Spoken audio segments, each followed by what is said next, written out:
É bom estar convosco, meu nome é Emílio, fico muito honrado com o convite de estar servindo os irmãos aqui na igreja, hoje e amanhã, com a pregação da Palavra de Deus. Como o pastor Giovanni bem falou, era para ter acontecido no passado, mas nos planos do Senhor está acontecendo nesse, né?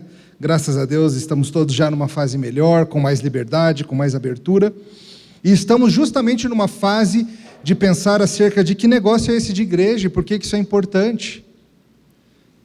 Nossa conferência vai lidar com esse assunto. Todos nós passamos por tempos muito estranhos nos últimos 18 meses. Ainda não acabou, mas já está bem melhor. E nós, pastores, temos notado algumas coisas. A gente percebe, por exemplo, que muitos nesse tempo redescobriram a igreja.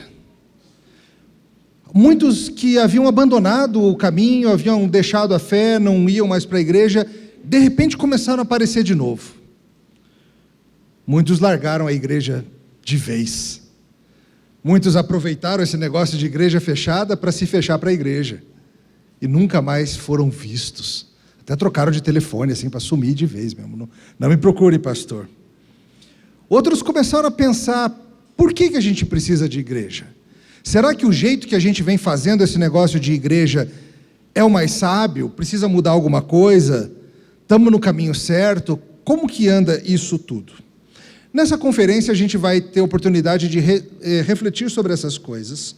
E a minha função hoje é ajudar vocês a pensar biblicamente acerca de por que a igreja é necessária, e em particular pelo ângulo de serviço dos crentes, a necessidade do serviço mútuo, reafirmando a igreja em tempos de mudança, a necessidade do serviço mútuo. A gente vai pensar nisso a partir do texto bíblico.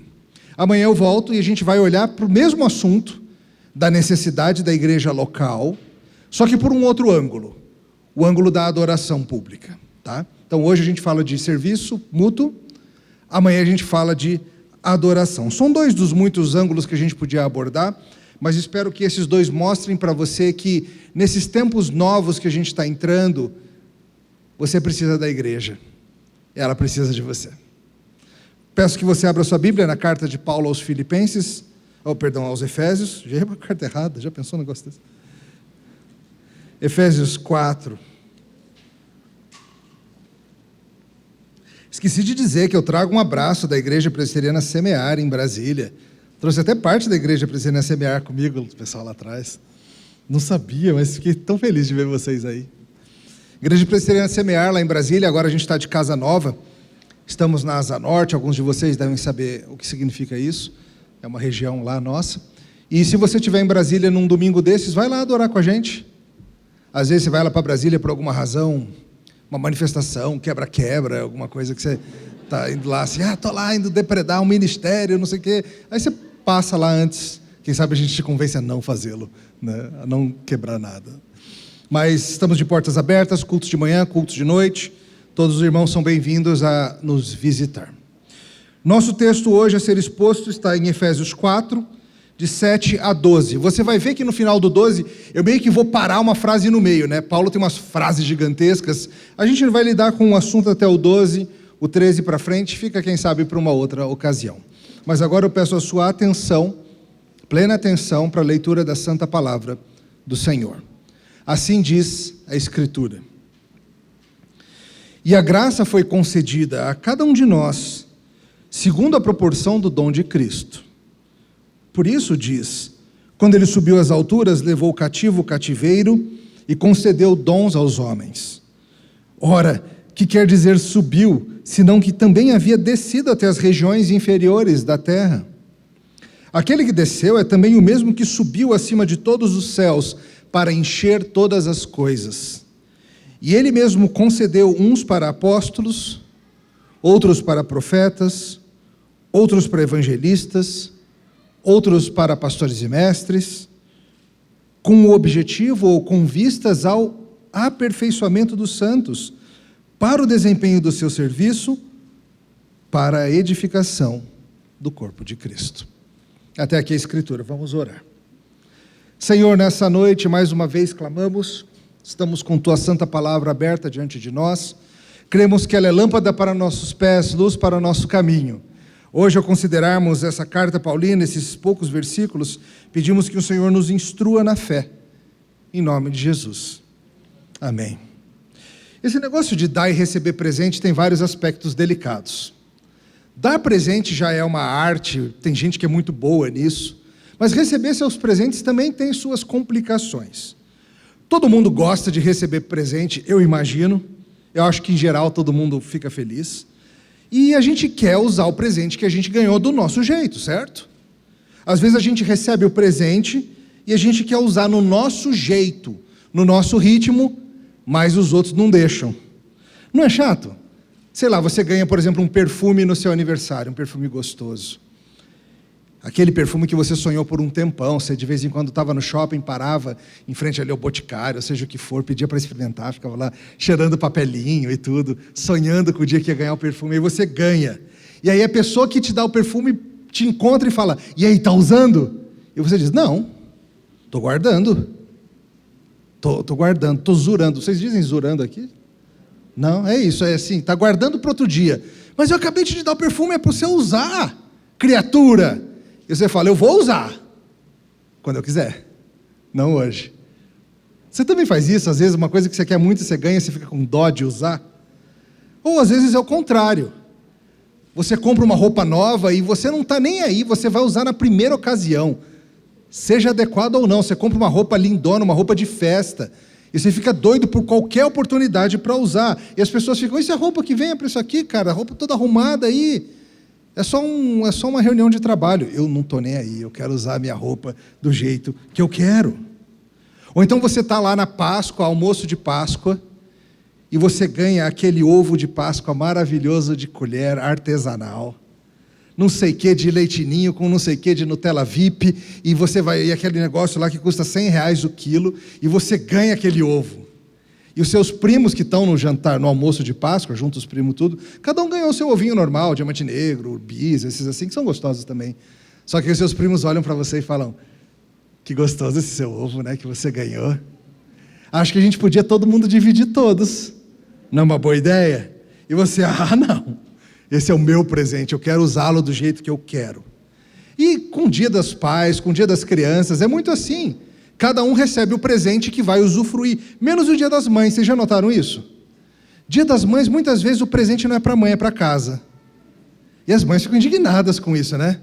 Eu imagino os filhos chegando para assim, mãe, sabe o que nós vamos te dar agora, de Dia das Mães? Nós vamos te dar uma cuscuzeira, mãe. Para a senhora fazer cuscuz bem gostoso para a gente. E a mãe fala assim, miserável, dá um presente para sua mãe, não para vocês mesmos. O ponto é simples, gente. Aquilo que nos é dado serve para quê? Quando a gente fala de presente de aniversário, presente de Dia das Crianças, presente de Dia dos Pais, o normal é isso mesmo. É pensar que os presentes são dados para nosso usufruto. Mas quando se trata dos presentes que Cristo dá para a igreja, talvez a gente pense assim também, e a gente está errado se a gente pensar assim.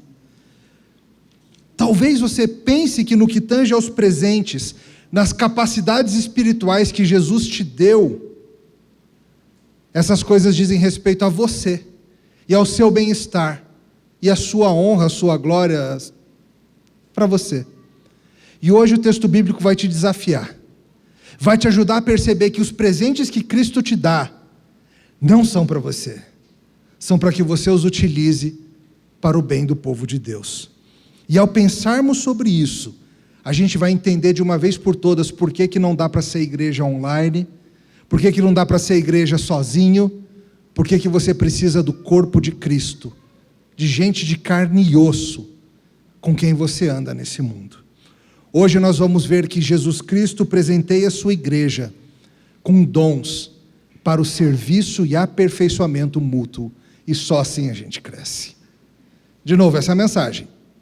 Jesus Cristo presenteia a sua igreja com dons para seu aperfeiçoamento, e é só assim que a gente cresce. A gente vai ver isso em 3 partes. Primeira parte que eu quero chamar a sua atenção é que o Jesus triunfante, na sua vitória, entrega presentes. Olha de novo para o texto bíblico, verso 7.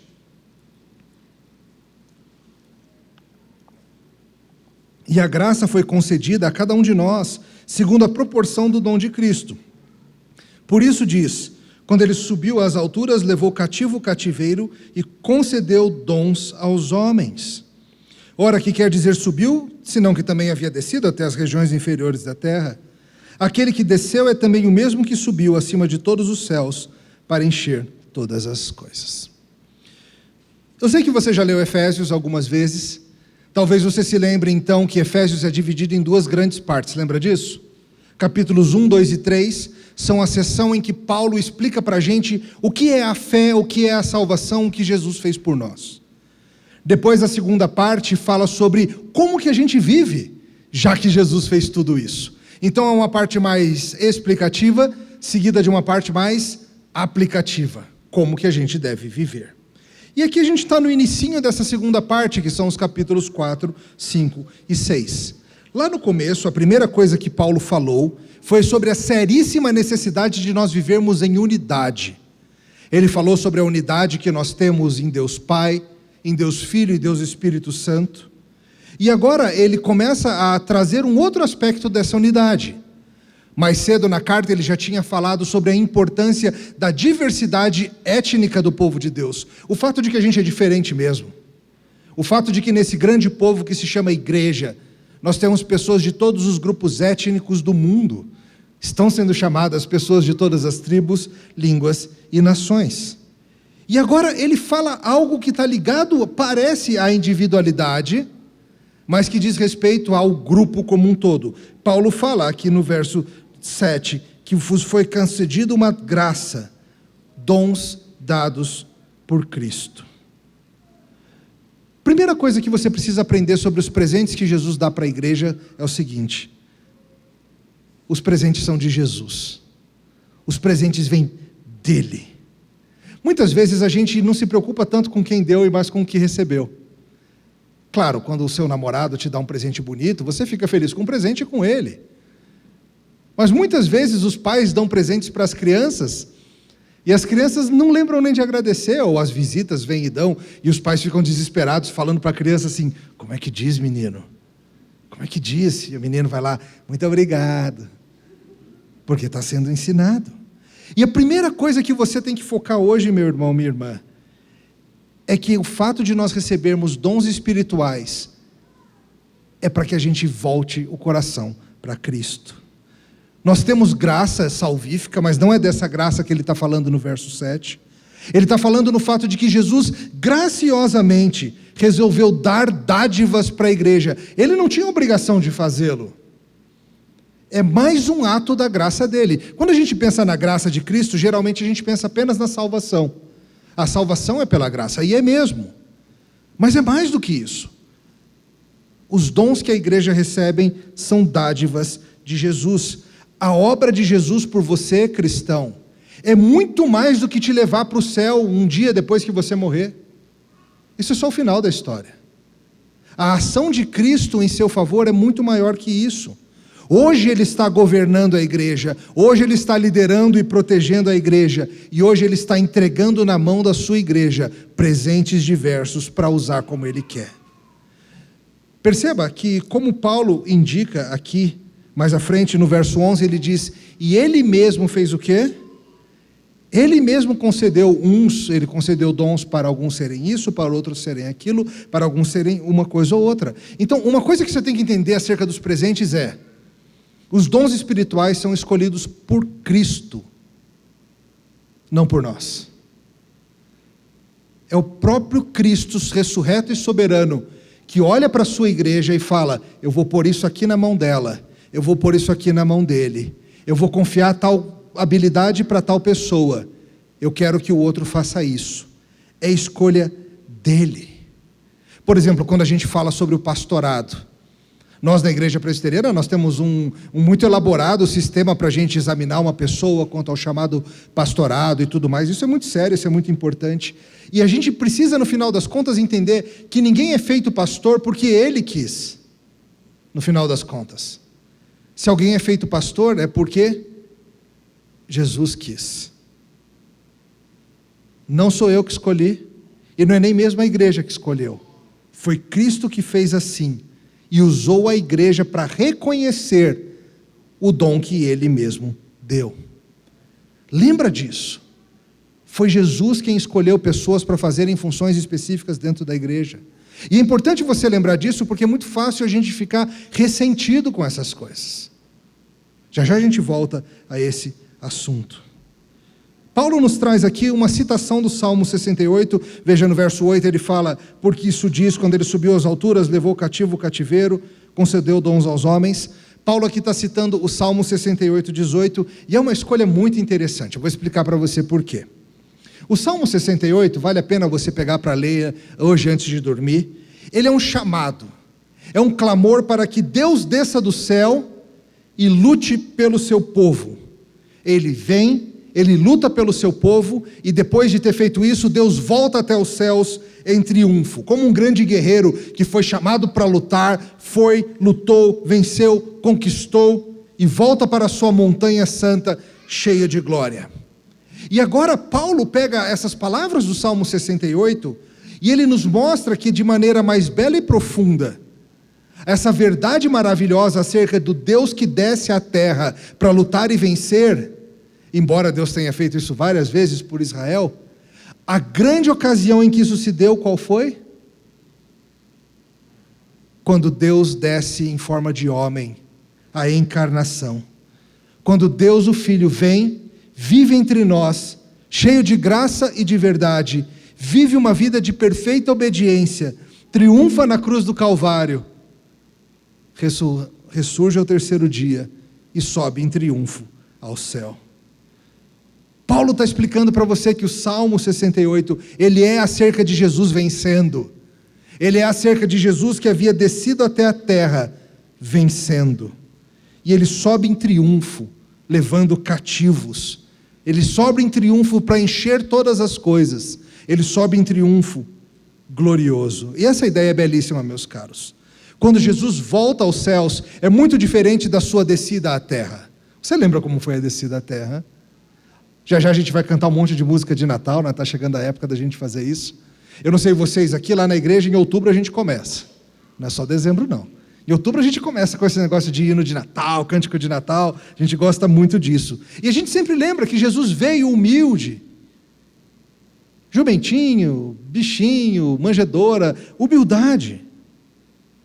Mas esse Jesus que desceu em humildade, quando ele sobe aos céus, ele não sobe em humildade. Ele sobe em triunfo, ele leva cativos os seus inimigos, ele é recebido pelas multidões celestiais, e sabe o que ele faz com os prêmios que ele recebe, por assim dizer, com os troféus que ele recebe ao chegar nos céus? Ele divide com o seu povo, ele entrega os espólios da vitória, em forma de dons para o seu povo. Ele recebe presentes, mas ele não fica guardando os presentes para si, ele distribui amavelmente. Esse é um padrão bem estabelecido na Bíblia. Talvez você se lembre de Gênesis 14, quando Abraão vence uma batalha para resgatar o seu sobrinho tonto Ló, que havia se metido em encrenca, e ele entrega dízimo do que ele fez para Melquisedeque. Davi, em 1 Samuel 30, faz algo parecido. Ele pega parte daquilo que ele ganhou na vitória e ele entrega aos outros.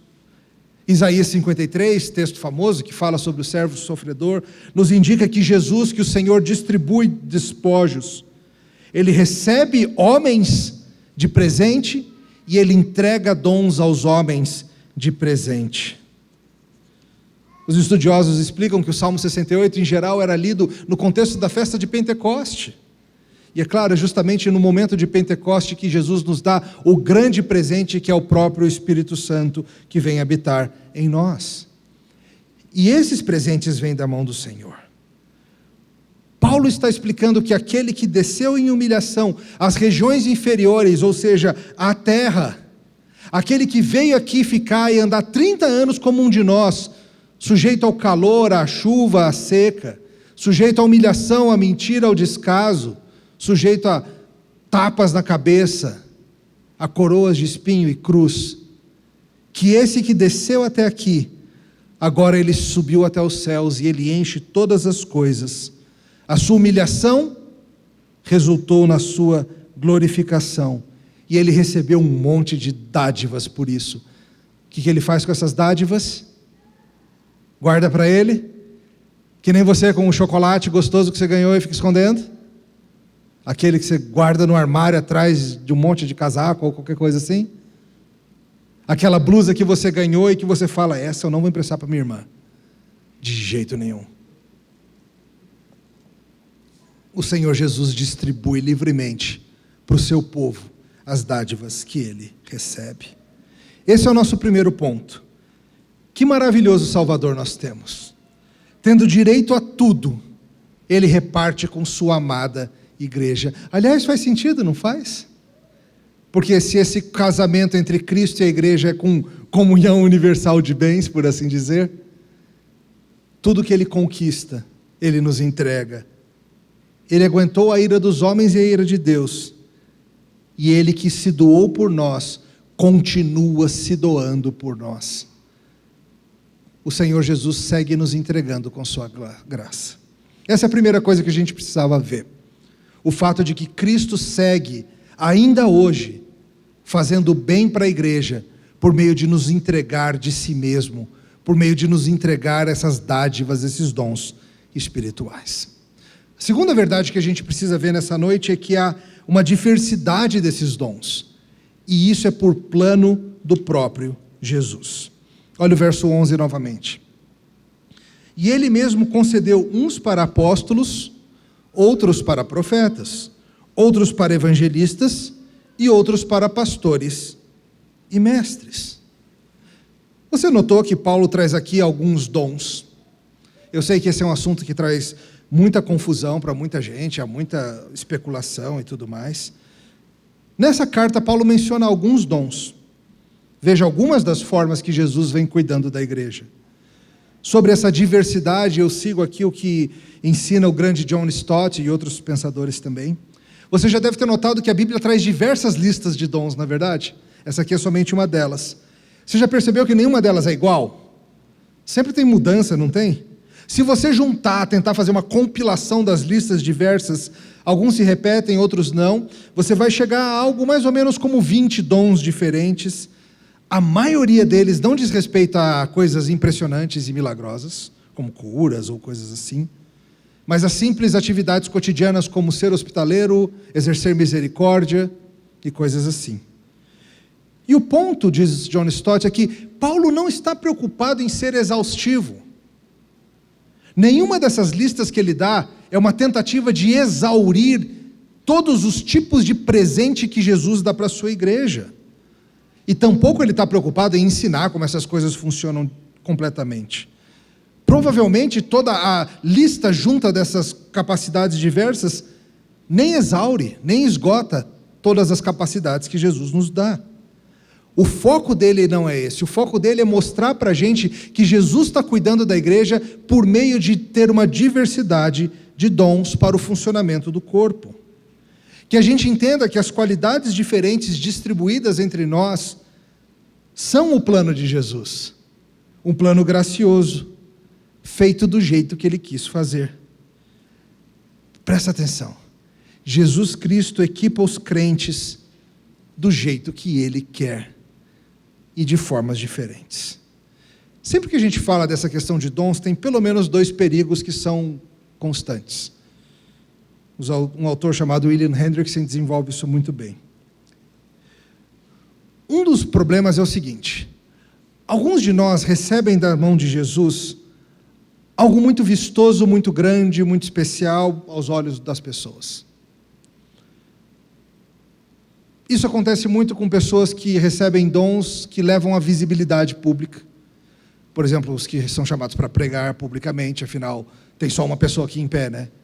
E mais um monte estão sentados. Então, quem que está sendo mais visto? O que está em pé. Pessoas que recebem qualidades musicais também.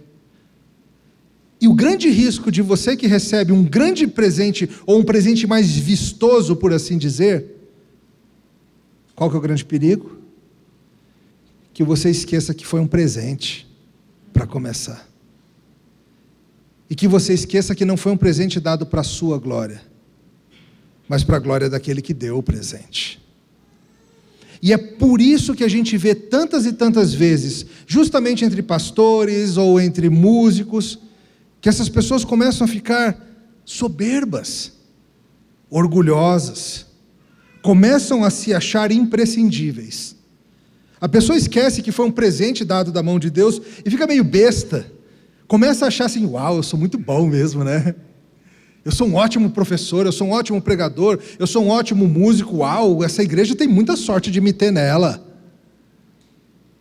Queridos, esse é um perigo muito real para o coração humano. Porque o orgulho humano é um negócio assustador, ele se alimenta de qualquer migalha, qualquer coisinha. Então a gente tem que ter esse cuidado. Não tem ninguém imprescindível. Foi Jesus que deu o dom. Ele podia ter dado para a pessoa do lado. Deu para você. Podia ter dado para a pessoa da frente, de trás. Deu para você. Ele deu, ele tira, ele redistribui. Ele faz como ele quer. Foi graça de Cristo te fazer, seja o que for que você é, entre o povo de Deus. Ele quis que fosse assim. Não é porque ele olhou para você e falou assim, cara, esse homem é tão especial, ele é demais, estou impressionado com esse cara, vou fazer dele um grande pregador, porque esse cara é muito impressionante. O Senhor Jesus não fica impressionado com a gente. Ele pode nos fazer algo impressionante pela sua graça, mas não porque nós sejamos. Então esse é um perigo, tá? Que aqueles dentre nós que recebem da mão do Senhor dons chamativos, vistosos, que a gente esqueça que foi um presente. Que a gente esqueça que a gente não mereceu. Esse é um perigo. Outro perigo é que você que recebe algo que não é tão aparentemente vistoso, ou à luz dos olhos do grupo, tão imprescindível, tão importante, que você seja desencorajado, que você subestime a importância do que Deus colocou na sua mão. Muitas vezes já vi isso muito, crentes recebem das mãos de Cristo um presente, um dom, uma capacidade, olhos atentos para algo, mas na cabeça dessa pessoa isso não é muito importante. O que ela faz? Enterra esse talento, para misturar as histórias aqui. Deixa isso de lado. Isso aqui não precisa não. Não faça isso, meu irmão. Todas as aptidões que Jesus colocou na sua mão visam a glória dele. Jesus não colocaria à toa nenhuma capacidade que ele te deu. Seja grato e use para ele. Aqui especificamente o apóstolo Paulo menciona algumas qualificações, alguns presentes para a igreja, a gente precisa entender o que elas são, vamos falar delas um pouquinho, tá? Embora lembrando, essas listas não são exaustivas, você precisa lembrar que há diversidade. Veja, Paulo fala sobre apóstolos, nosso entendimento é de que esse é um grupo que não existe mais. Os que originalmente receberam de Cristo a comissão de levarem o evangelho adiante. O próprio escritor Paulo era um deles, o apóstolo ao mundo gentio. Não há tempo aqui para a gente fazer uma defesa de por que apóstolos não existem mais. Se você quiser ler sobre isso com maestria, o livro do pastor Augusto Nicodemos sobre apóstolos explica isso muito bem. Mas eu quero que você veja aqui de novo a bondade de Jesus. Ele passou anos treinando aqueles homens cabeça dura, vocês lembram deles? Para que quando ele se fosse em glória para os céus, ele deixasse gente que andou de perto com ele, para treinar os próximos discípulos. E eles cumpriram seu chamado. E hoje eles se alegram na presença de quem os chamou. Ele fala ainda dos profetas, aqueles que recebem a palavra de Deus para proclamá-la de uma maneira infalível. Isso é um profeta. Há um debate, a gente não vai resolver, sobre se esse grupo ainda existe na atualidade. Em geral, nossa visão no meio reformado é de que se tratava de um chamado temporário para o período em que a Bíblia ainda estava sendo completa. Lembre-se que em Efésios mesmo, Paulo fala que a igreja é estabelecida sobre o fundamento dos apóstolos e profetas. Qual que é a ideia? Dois grupos que andavam juntos enquanto a igreja estava sendo assentada.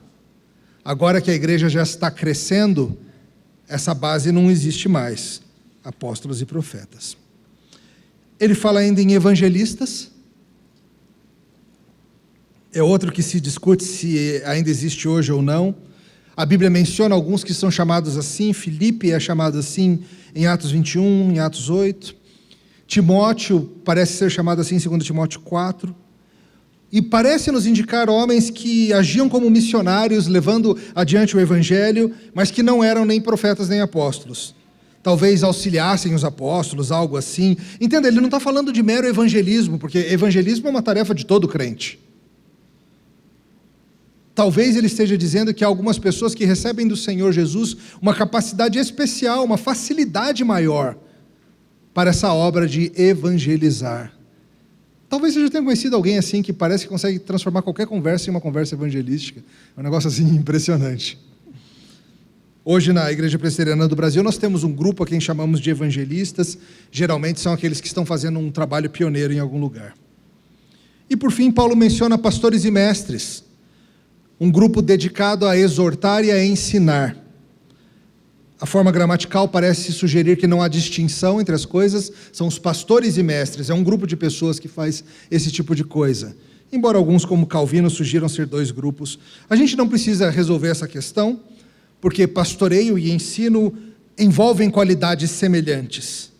A gente pode reconhecer que alguns pastores parecem mais hábeis no ensino público, enquanto outros parecem mais hábeis no cotidiano, no acompanhamento das ovelhas, e tudo bem. Seja como for, Jesus que planejou assim. Percebe como Jesus fez? Que Jesus não colocou tudo na mão de uma pessoa só? Que foi intencional isso? A gente volta a isso no próximo ponto. Mas antes, escuta o que Bryan Chapell fala sobre isso. Nós devemos ter uma nova apreciação do nosso Salvador e das pessoas ao nosso redor, quando percebermos que a variedade de dons é uma expressão da grande generosidade de Cristo. Nessa variedade, Ele está compartilhando muito mais de si do que qualquer um de nós poderia conter individualmente. E também, nenhum de nós tem de fazer toda a obra do reino, porque Cristo não concedeu todos os dons a uma única pessoa. Sentimos nisso a generosidade dEle, ao sermos lembrados que a obra da igreja não depende só de nós. Quando você olha para os seus irmãos, você vê isso? Você reconhece que os seus irmãos receberam das mãos de Jesus capacidades para o serviço a Deus e aos outros? Ou na sua cabeça quem recebeu dons do Senhor é só o pastor da igreja e os presbíteros e os diáconos, e talvez um ou outro mais que se sobressaia a seus olhos? Perceba a generosidade de Jesus. Não tem uma única ovelhinha de Cristo que não seja útil de alguma forma. Todas as ovelhinhas de Jesus são úteis de alguma forma. Você também. Talvez você olhe e você pense assim, puxa vida, eu até queria servir a igreja, mas eu tenho um medo paralisante de falar em público. Eu até queria servir a igreja, mas eu não tenho voz para cantar.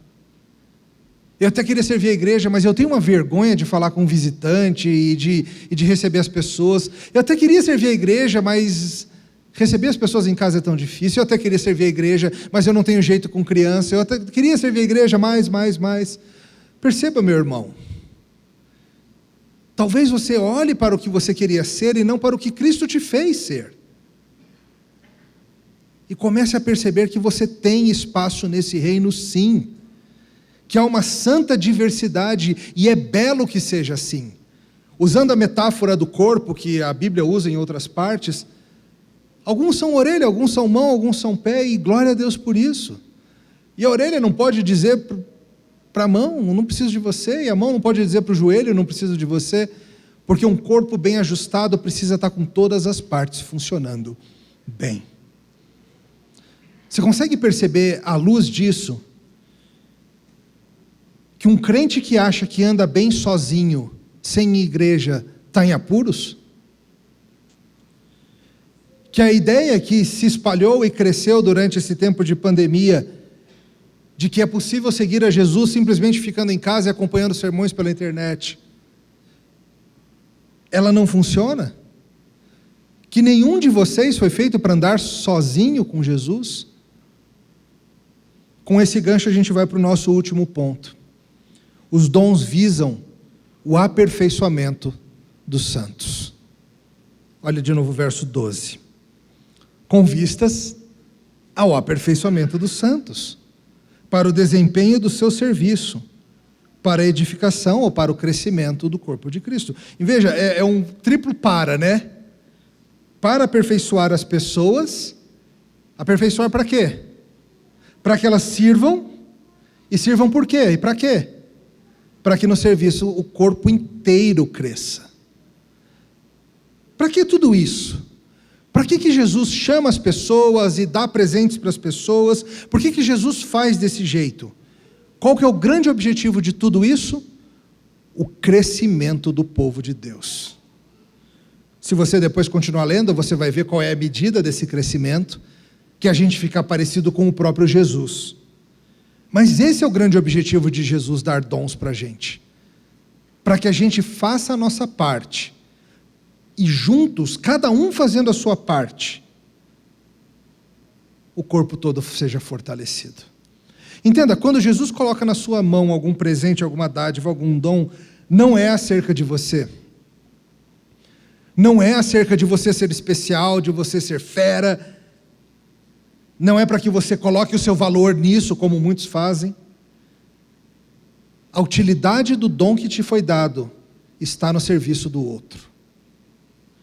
Não é para sua soberba. Não é para você pegar um presente que você ganhou e como uma criança que sai na rua no dia de Natal, falando assim, olha só crianças outras, eu ganhei um presente melhor que o de vocês. Já viu isso, né? Às vezes as crianças fazem isso. O único menino que ganhou o PlayStation, o único que ganhou o hoverboard, sei lá o que as crianças gostam. E para você ficar lá falando para as outras crianças, ó, meu presente é melhor do que o seu. Não serve para isso. Não serve para a humilhação dos seus irmãos, que é o outro lado disso, que é fazê-los se sentirem menos importantes. Não é para o seu engrandecimento pessoal, não é para a fama do seu nome, é para a fama do nome de Cristo. Entende isso? Que tudo que Jesus te deu, todas as dádivas que Ele te dá, sua inteligência superior, sua escolaridade impressionante, sua habilidade relacional de networking, seu faro apurado para perceber se tem algo errado. Tem gente que parece que sente a fumaça antes dos outros, não tem? Tem algo errado ali. Isso aqui, tem não? Tem. A sua capacidade de repente ser o único que percebe o visitante, ou ser o único que percebe quem anda sumido, ou quem consegue olhar para um irmão a 20 passos de distância e falar, esse cara está triste hoje, aconteceu alguma coisa. Essas coisas nos são dadas, queridos, para serem usadas para o bem dos outros. Falar bem, cuidar bem, cantar bem, servir bem, não é para você guardar para você. Quando você não utiliza as habilidades, os dons que Jesus te deu, não é só você que perde de glorificar a Cristo e se alegrar no serviço. Seus irmãos perdem. Quem é prejudicado pela sua ausência do corpo de Cristo não é só você. É todo o corpo. Quando você abandona a vida da igreja e o serviço mútuo, os seus irmãos são prejudicados. A gente cresce menos se a gente não estiver disposto a se exercitar. Eu te pergunto, você tem sido negligente? Você tem exercitado o que Jesus te entregou? Preguiça, muita coisa acontecendo, estudo, trabalho, crianças. Eu sei que essas coisas são parte da vida também, não quero sobrecarregar ninguém. Mas quando Cristo te coloca algo na mão, Ele espera que você use. O nosso aperfeiçoamento passa por isso, não somente o seu. Deus quis assim, olha, se Deus quisesse, Deus é poderoso, você sabe que Deus faz bem o que Ele quiser, né? Se Ele quisesse, Ele podia ter feito assim, no momento que o cara nasce de novo, aperfeiçoado. Nasceu de novo no mesmo dia, está plenamente aperfeiçoado, fica aqui pela terra, vagando por algumas décadas ou anos e pronto, vai para o céu. Não, ele não quis fazer assim. Ele quis fazer de maneira tal que a única forma de você crescer à semelhança de Jesus é no corpo, é no aperfeiçoamento mútuo, é no serviço de uns pelos outros. Esse é o plano. É assim que ele fez para funcionar. Voltando, você percebe a tolice de um crente que acha que não precisa de igreja? Como tem crescido esse negócio de desigrejados, de gente que acha realmente que pode andar sozinho. Não, eu tenho Bíblia. Eu posso orar, falar com Jesus, eu tenho Bíblia, eu posso até assistir o sermão da igreja pela internet. Por que eu preciso andar com essa turma chatinha, difícil, complicada? Eu também sou, então é melhor para eles que eu nem vá, eu sou muito chato, credo.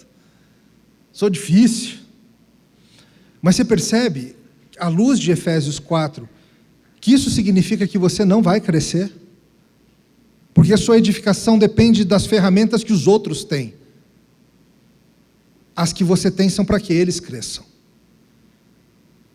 Hoje, em dias de pandemia, a gente percebeu, por necessidade do momento, acho que toda a cidade, em diferentes níveis, passamos pela situação de termos que não ter reunião presencial. Eu não sei quanto tempo foi aqui, lá em Brasília foi mais ou menos de março a comecinho de junho do ano passado. E muitos irmãos se acostumaram com a ideia de que agora chega domingo, ele não precisa se dar o trabalho de se arrumar, de arrumar as crianças, às vezes o pior nem é se arrumar, né? Arrumar as crianças. E ele pode sentar. Veja, ele já tem um monte de serviço de assinatura. Ele assina Netflix, Prime, Disney Plus, HBO, não sei o quê, e tudo isso. Ele gasta um salário mínimo em serviço de assinatura, todo mês. E ele descobriu que existe um Netflix de igreja também, sabia disso? É assim, se você liga lá na sua Smart TV, no YouTube, no domingo de manhã, e bota na busca igreja, você vai encontrar um monte. Você vai encontrar a Semear do pastor Emílio, a não sei o quê, a não sei o quê, a não sei o quê. E aí o cara vai nessa onda de, a cada domingo eu assisto um. Hoje eu estou mais numa vibe de assistir um pastor mais animadinho. Vou achar um aqui. Hoje eu quero um mais doutrinário. Hoje eu acordei mais tarde. Que igreja que o culto é às 11? Vou ver uma dessas. Não, hoje eu tenho um churrasco às 11, então vou pegar uma igreja que comece às 8h30, 9 horas no máximo. As pessoas se acostumaram com isso, porque na cabeça delas está sendo tudo suprido. Ela ia à igreja e assistia o culto, ela está assistindo de casa, o que está faltando? E aí que eu quero que você acorde, talvez seja o grande ponto de virada. Porque eu espero que você esteja percebendo que igreja não é acerca de você ir e assistir alguma coisa que acontece lá na frente. Isso é uma pequena parcela do que é a vida cristã.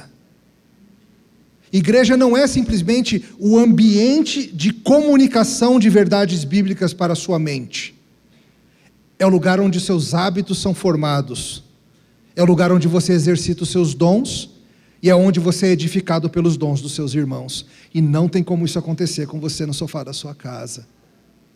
Você precisa se envolver na vida real das pessoas. Se o único objetivo do povo de Deus fosse esse, fosse te alimentar com pregação, talvez fosse possível fazer isso só online. Mas se o objetivo de Cristo para a igreja é que por meio dos dons que Ele deu, na diversidade, nós cresçamos e sirvamos, não dá para você andar sozinho. Que seja o tempo que você acorda para isso. Que você perceba que igreja não é acerca de ficar sentado num banco ouvindo o pastor Giovanni falar. Isso é só um pedacinho, gente. É acerca de você botar em prática as qualidades que Jesus colocou na sua mão. Imagina que a gente recebesse uma tarefa de reformar uma casa. Eu acho que alguns de vocês gostam de programas que nem Irmãos à Obra, esse tipo de coisa, gostam? Tem muita gente que adora esses negócios. Eu curto médio, assim, sabe? Assisto 1 ou 2, mas tem gente que assiste assim, muito. Agora imagina que você recebe, que nem aquela turma, uma tarefa de reformar uma casa. Só que aí você não recebe uma caixa de ferramentas.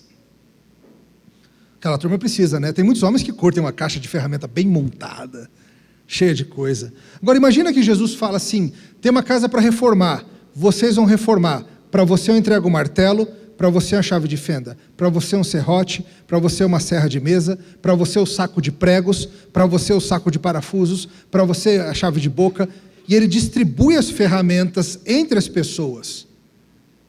Se você tentar reformar essa casa sozinho, o que vai acontecer?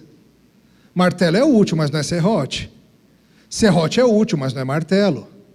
Chave de fenda é útil para muita coisa, mas não dá para fazer tudo com ela.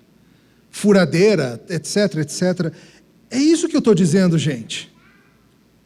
Jesus intencionalmente não deu todas as ferramentas para ninguém, para que a gente tenha que trabalhar junto. Se Jesus tivesse nos dado a cada um de nós todas as ferramentas, a gente ia ficar sozinho, a gente ia evitar os outros. Mas Jesus intencionalmente coloca uma ou duas ferramentas na sua mão, para que você precise dos seus irmãos. Para que essa casa que Ele está construindo seja edificada.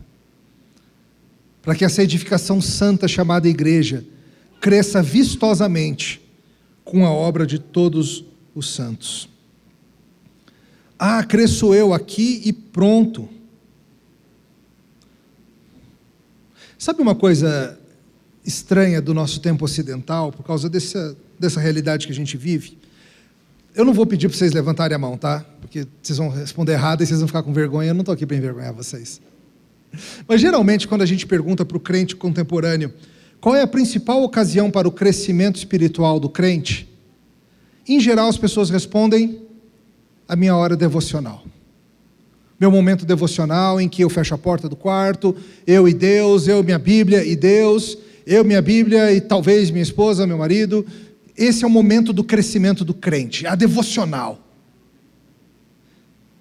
Sabe qual que é o problema de pensar isso?